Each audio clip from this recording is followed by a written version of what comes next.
밤 이렇게 시간이 안 가는지 정말 버스 안에서 going 이불 속에서 going은 언제나 너에게 going. Halo teman-teman, jadi kali ini kita akan belajar mengenai keterampilan berbahasa yaitu menyimak. Menyimak sangat dekat maknanya dengan mendengar dan mendengarkan. Kalau mendengar didefinisikan sebagai suatu proses penerimaan bunyi yang datang dari luar tanpa banyak memperhatikan makna dan pesan bunyi itu. Sedangkan menyimak adalah proses mendengar dengan pemahaman dan perhatian terhadap makna dan pesan bunyi. Proses menyimak sudah termasuk mendengar, sebaliknya kalau mendengar belum tentu menyimak. Nah, kalau keterampilan menyimak dikaitkan dengan keterampilan berbahasa yang lain, seperti keterampilan membaca, maka kedua keterampilan berbahasa ini berhubungan erat, karena keduanya merupakan alat untuk menerima komunikasi. Perbedaannya terletak dalam hal jenis komunikasi. Menyimak berhubungan dengan komunikasi lisan, sedangkan membaca berhubungan dengan komunikasi tulis. Dalam hal tujuan, keduanya mengandung persamaan, yaitu memperoleh informasi, menangkap isi, dan memahami makna komunikasi. Nah, menyimak itu ada prosesnya. Yang pertama, proses mengidentifikasi bunyi, merupakan suatu proses penerimaan bunyi yang datang dari luar tanpa banyak memperhatikan makna bunyi tersebut. Lalu yang kedua, ada proses penyusunan pemahaman dan penafsiran, yang menunjuk kepada cara pendengaran menyusun atau penafsiran sebuah kalimat dari si pembaca. Dan yang terakhir adalah proses penggunaan, yang menunjuk kepada upaya pendengar untuk menggunakan hasil penafsiran untuk tujuan selanjutnya. Lalu ada tujuan menyimak, yaitu yang pertama menyimak untuk belajar, yang kedua menyimak untuk menikmati, yang ketiga menyimak untuk mengevaluasi, yang keempat menyimak untuk mengapresiasi, yang kelima menyimak untuk mengkomunikasikan ide-ide, yang keenam menyimak untuk membedakan bunyi-bunyi, yang ketujuh menyimak untuk memecahkan masalah, dan yang terakhir menyimak untuk meyakinkan. Selanjutnya yaitu ada jenis-jenis menyimak. Yang pertama ada menyimak ekstensif, kegiatan menyimak yang berhubungan dengan hal-hal yang lebih umum. Lalu yang kedua ada menyimak intensif, menyimak yang diarahkan pada suatu yang jauh lebih diawasi. Selanjutnya ada menyimak sosial yang biasanya berlangsung dalam situasi-situasi sosial tempat orang mengobrol mengenai hal-hal yang menarik perhatian semua orang dan saling mendengarkan satu sama lain. Selanjutnya ada menyimak sekunder, yaitu kegiatan menyimak yang secara kebetulan dan secara ekstensif. Misalnya, menyimak pada musik yang mengiringi tarian rakyat yang terdengar secara sayup-sayup. Selanjutnya yaitu ada menyimak estetik, yaitu fase terakhir dari kegiatan menyimak secara kebetulan dan termasuk ke dalam menyimak ekstensif yang mencakup dua hal, yaitu yang pertama menyimak musik, puisi, dan membaca bersama. Lalu yang kedua yaitu menikmati cerita-cerita, puisi, dan teka-teki. Selanjutnya ada menyimak kritis, yaitu kegiatan menyimak yang di dalamnya sudah terlihat kurangnya atau tiadanya keaslian ataupun kehadiran prasangka serta ketidaktelitian yang akan diamati.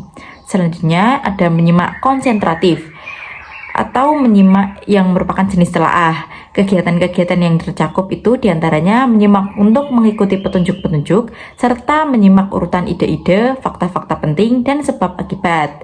Selanjutnya ada menyimak kreatif, jenis menyimak yang mengakibatkan dalam pembentukan atau rekonstruksi seorang anak secara imajinatif kesenangan-kesenangan akan bunyi, visual, gerakan, serta perasaan kinestik yang disarankan oleh apa-apa yang didengarnya. Lalu ada menyimak interogatif, jenis menyimak intensif yang menuntut lebih banyak konsentrasi dan seleksi, pemusatan perhatian dan pemilihan karena si penyimak harus mengajukan pertanyaan-pertanyaan. Selanjutnya ada menyimak penyelidikan. Dalam kegiatan menyimak seperti ini, si penyimak harus menyiagakan perhatiannya untuk menemukan hal-hal baru yang menarik perhatian dan informasi tambahan mengenai suatu topik. Selanjutnya ada menyimak pasif, penyerapan suatu bahasa tanpa upaya sadar yang biasanya menandai upaya-upaya kita saat belajar dengan teliti, belajar tergesa-gesa, menghafal luar kepala, berlatih serta menguasai suatu bahasa. Dan yang terakhir ada menyimak selektif. Menyimak selektif berhubungan erat dengan menyimak pasif. Betapa efektifnya menyimak pasif itu, tetapi biasanya tidak dianggap sebagai kegiatan yang memuaskan. Oleh karena itu, menyimak selektif sangat dibutuhkan. Lalu ada faktor-faktor yang mempengaruhi kemampuan menyimak. Yang pertama ada faktor keterbatasan sarana. Nah, yang dimaksudkan di sini adalah belum tersedianya buku-buku dan alat-alat lainnya yang memadai dan kondisi ruangan belajar yang belum kondusif turut pula mempengaruhi pengajaran menyimak. Yang kedua ada faktor kebahasaan. Faktor yang bersifat kebahasaan yaitu mulai dari mengenal bunyi di tingkat fonologis, kata, kalimat, dan ujaran wacana, sampai kepada menangkap, menyimpan isi ujaran, serta kemampuan menyimpan hasil simakan. Lalu selanjutnya ada faktor biologis. Murid yang pendengarannya kurang baik karena mungkin ada organ-organ pendengaran yang tidak berfungsi dengan baik, sudah pasti akan mengalami kesulitan dalam menyimak. Selanjutnya ada faktor lingkungan. Lingkungan yang dimaksud di sini adalah di mana sekolah itu berada. Kalau lingkungan itu atau sekolah itu penuh dengan suara-suara kegaduhan, kebisingan, kehiruk-pikukan, bunyi kendaraan lalu lintas di sekelilingnya, maka sudah pasti hasilnya tidak akan sebaik apabila pengajaran menyimak itu dilaksanakan dalam suasana kondusif atau lingkungan yang tenang. Selanjutnya ada faktor guru. Guru yang penampilannya simpatik, terampil menyajikan materi pengajaran dan menguasai bahan pengajaran akan lebih berhasil dalam mengajar menyimak.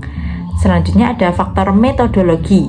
Guru yang kurang menguasai suatu metode yang digunakan pasti kurang berhasil di dalam mengajar dibandingkan dengan guru yang menguasai dan menggunakan banyak metode mengajar menyimak yang lebih baik.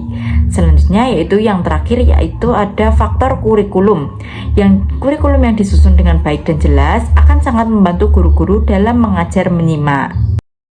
Lalu yang terakhir ada teknik atau model menyimak. Yang pertama, teknik satu kaset satu kelas. Sumber bunyi simakan ini berasal dari kaset yang dapat digunakan untuk satu kelas. Siswa mendengarkan bahan simakan dari kaset kemudian menjawab pertanyaan-pertanyaan yang diajukan.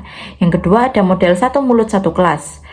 Teks yang telah disiapkan oleh guru, kemudian dibacakan oleh guru sendiri, lalu seluruh siswa mendengarkan dengan seksama.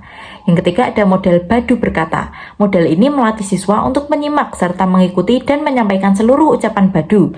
Dalam hal ini, guru atau siswa yang lain dapat menjadi badu yang ucapannya diperhatikan dengan baik, kemudian menyampaikan kepada siswa lainnya. Yang keempat ada model bisik berantai. Guru mulanya membisikkan kata, kelompok kata, atau kalimat tunggal atau kalimat majemuk kepada salah seorang anggota kelompok. Selanjutnya siswa tersebut akan membisikkan kepada teman berikutnya dan demikian seterusnya. Selanjutnya ada model simak ucapkan. Guru mengucapkan sesuatu, murid menyimak dengan seksama, kemudian murid mengulangi apa yang diucapkan guru tersebut. Selanjutnya ada model simak lakukan. Model pembelajaran ini melatih siswa menyimak perintah yang disampaikan secara lisan oleh guru. Lalu selanjutnya ada model simak ambilkan. Tidak jauh berbeda dengan simak lakukan. Guru memerintah murid untuk mengambilkan sesuatu benda yang sengaja diletakkan guru di suatu tempat. Lalu selanjutnya ada model simak temukan. Siswa diminta untuk menemukan beberapa benda atau sesuatu. Contohnya, guru akan mengatakan, temukan 5 dedaunan yang berbeda ukuran dan 5 bebatuan yang berbeda warna. Lalu murid akan berusaha mencari benda yang diminta. Selanjutnya ada model simak letakkan. Model ini melatih daya simak siswa dalam menangkap perintah guru untuk meletakkan sesuatu pada tempat yang diinginkan oleh guru. Yang selanjutnya ada model simak tebak. Guru memberikan sebuah teka-teki, kemudian murid mencoba mencari jawaban dari teka-teki tersebut. Selanjutnya yang terakhir ada model simak jawab. Dalam kesempatan ini, guru memberikan sebuah pertanyaan yang harus dijawab siswa. Pertanyaan yang diberikan guru dapat berjenjang tingkat kesulitannya.